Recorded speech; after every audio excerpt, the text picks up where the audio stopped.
Hello, I am here live today to talk about a little riff off of this week's blog. So this week's blog, we had 3 ways to make selling Pilates easier for you.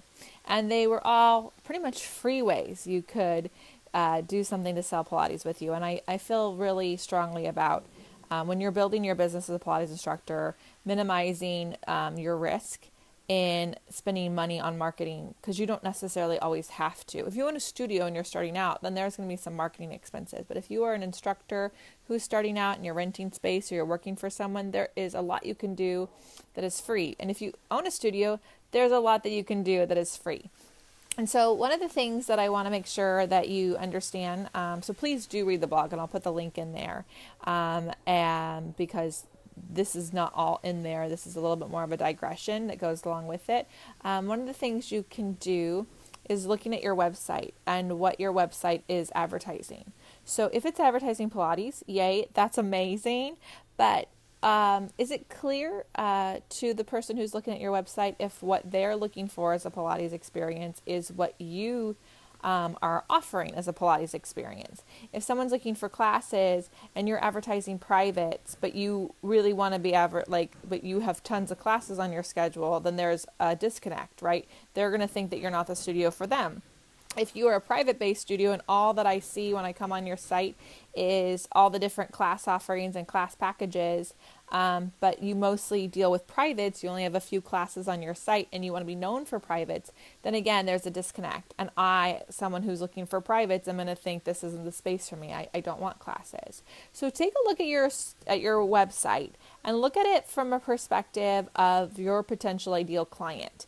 And are they just learning about what Pilates is, or are they learning what Pilates is with you? Okay, so that's really important. So that way, if a client isn't looking for you, that they don't continue to go through your studio and take a session, because again, if they're not your ideal client, you don't want them anyways, right?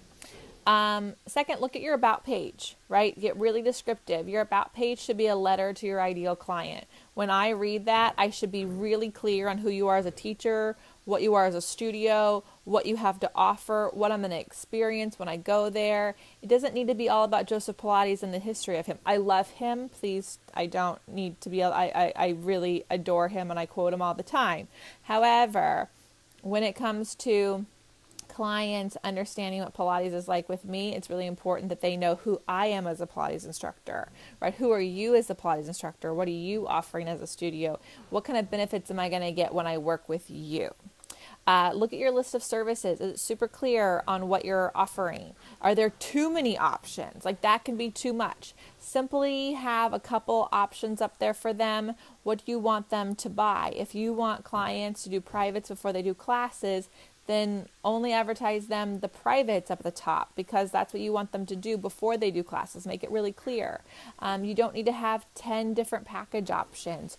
A few will do, right? They can experience more. You can even say, we have more options. When you come into the studio, we'll discuss it. So these are 3 things you can do to make sure you're attracting your ideal client and making it easier for you to sell Pilates. Because guess what? If your ideal client goes to your website, reads it, and goes, oh my God, this is the place for me. This is the studio for me. This is a teacher for me. When they come in for that first session, most of the deal is done. You just have to show them an awesome time in your studio, and then they'll pay for it. But if your website is offering or is not clear, then non-ideal clients are going to find you. And then when they come to your studio, you're going to have a much harder time selling Pilates, because well, you're not really for them and you're not what they were expecting. So you can't sell someone something they weren't looking for or wanting, right? Wanting is more specific. So I'm really excited for you. I hope you check out your website and see what it's like from a client's perspective. Make some simple tweaks so that you're advertising to your ideal client, and off you go. For more information, I have a blog on my site, profitablepilates.com. If you have questions, Lesley, Lesley at profitablepilates.com. And coming up, if you are watching this, we've got a webinar in just 2 weeks, but we always have a webinar coming up. Their topics change, but this next webinar is on converting first-time clients. So it's kind of perfect for what we're doing. You can sign up on my website, profitablepilates.com, and click webinars, but I'll also put the link in the notes here. All right, thank you so much, and I hope to chat with you more soon. Bye.